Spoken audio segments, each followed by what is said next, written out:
नमस्कार। आज हम खेती के दो बिल्कुल अलग अलग तरीकों के बारे में बात करने वाले हैं। एक है डाइवर्सिफाइड फार्मिंग और दूसरा है स्पेशलाइज्ड फार्मिंग सिस्टम। अब ये सिर्फ खेती करने के अलग अलग तरीके नहीं हैं, बल्कि ये इस बात पर भी बहुत गहरा असर डालते हैं कि किसान की आमदनी कितनी होगी, उसे कितना जोखिम उठाना पड़ेगा और सबसे जरूरी, उसकी जमीन की सेहत कैसी रहेगी। तो चलिए एक सवाल से शुरू करते हैं। सवाल ये है कि क्या सारी खेती एक जैसी होती है?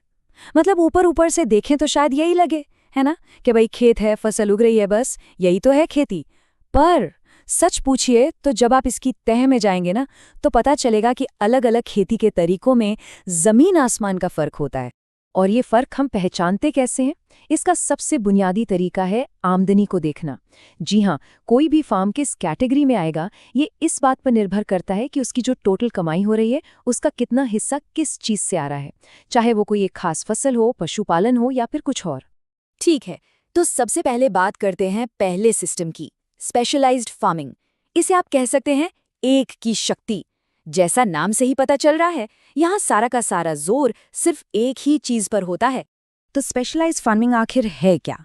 ये एक ऐसा सिस्टम है जहां किसी एक ही उद्यम से, जैसे मान लीजिए कोई एक ही फसल या सिर्फ एक ही तरह के जानवर पालने से, फार्म की कुल आमदनी का 50% से ज्यादा हिस्सा आता है।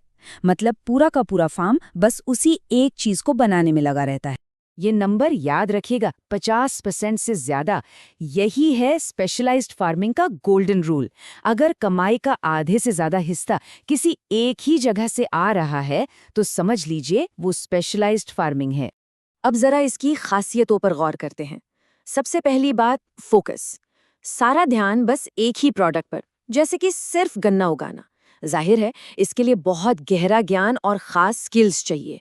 इससे एफिशिएंसी यानी कुशलता भी बढ़ती है, क्योंकि आप खास तरह की मशीनें यूज कर सकते हैं। लेकिन इसका एक बहुत बड़ा, और मेरा मतलब है बहुत ही बड़ा, नुकसान भी है, और वो है हाई रिस्क। सोचिए, अगर वो एक फसल किसी वजह से फेल हो गई तो सब कुछ खत्म। चलिए, अब ये जो हाई रिस्क वाला पॉइंट है ना, इसे थोड़ा और गहराई से समझते हैं, क्योंकि सच कहें तो यही स्पेशलाइजेशन की सबसे बड़ी कमजोरी है। पहला है मार्केट रिस्क, यानी बाजार का जोखिम। जरा सोचिए, एक किसान है जो सिर्फ और सिर्फ कपास उगाता है।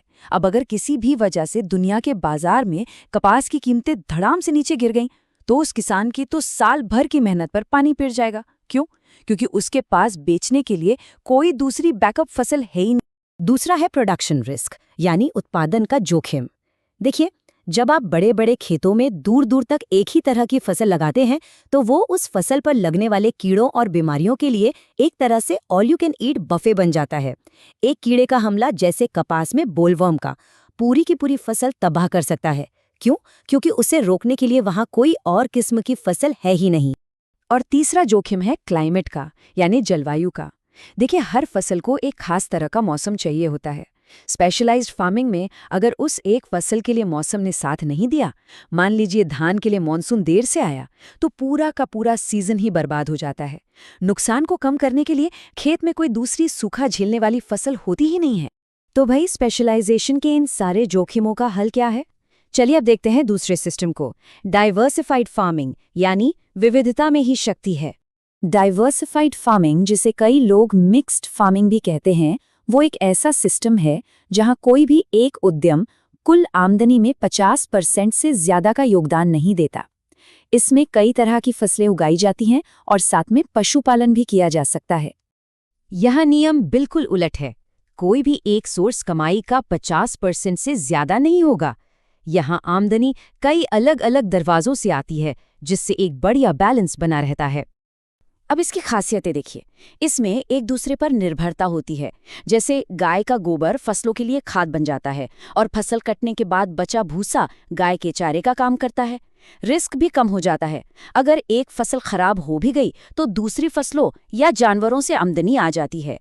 जमीन और मजदूरों का भी साल भर सही इस्तेमाल होता रहता है। हाँ, एक बात जरूर है, इसे मैनेज करने के लिए आपको कई अलग अलग चीजों की जानकारी होनी चाहिए। अच्छा, अब जब हमने दोनों सिस्टम को अलग अलग समझ लिया है, तो चलिए एक काम करते हैं। इन्हें आमने सामने रखकर देखते हैं कि इनमें मुख्य अंतर क्या क्या है। इस टेबल को जरा ध्यान से देखिए। इनकम सोर्स की बात करें तो स्पेशलाइज्ड में एक ही सोर्स मेन है, जबकि डाइवर्सिफाइड में कई हैं। रिस्क फैक्टर स्पेशलाइज्ड में बहुत ज़्यादा है और डाइवर्सिफाइड में काफ़ी कम, क्योंकि वो बढ़ जाता है। रिसोर्स यूज़ यानी संसाधनों का इस्तेमाल डाइवर्सिफाइड में साल भर होता है।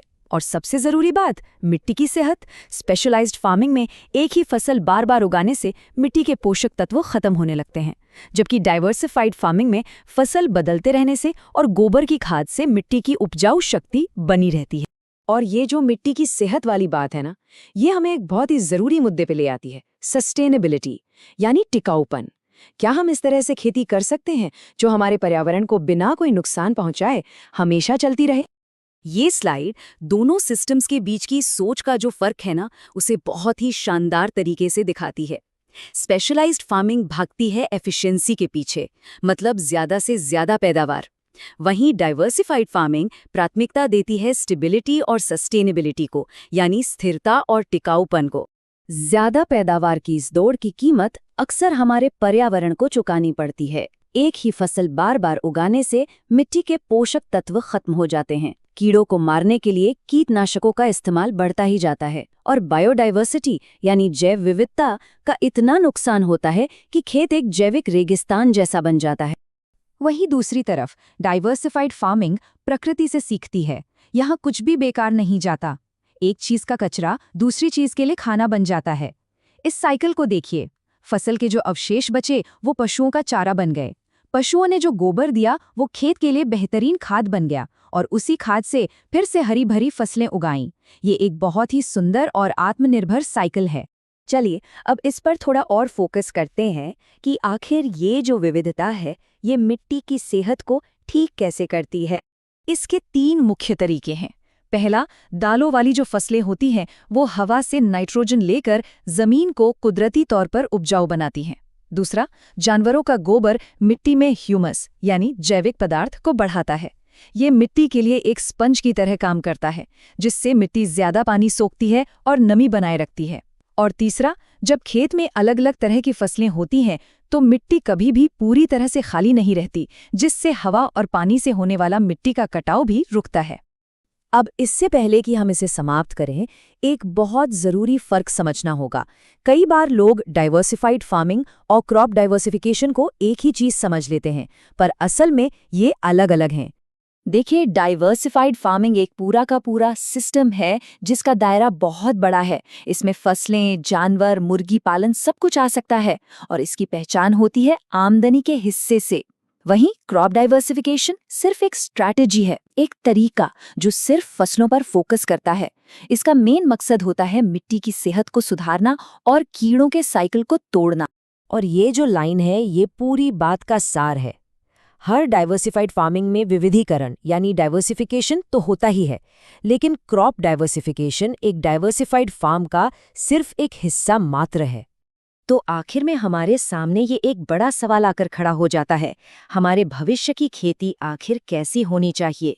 क्या हमें ज्यादा कुशल खेती चाहिए जो हमें ढेर सारा भोजन दे सके, या फिर हमें ज्यादा टिकाऊ खेती चाहिए जो हमारी धरती को आने वाली पीढ़ियों के लिए भी स्वस्थ और जिंदा रखे? शायद असली चुनौती इन दोनों के बीच एक सही संतुलन खोजने में ही है। ये वाकई एक सोचने वाली बात है।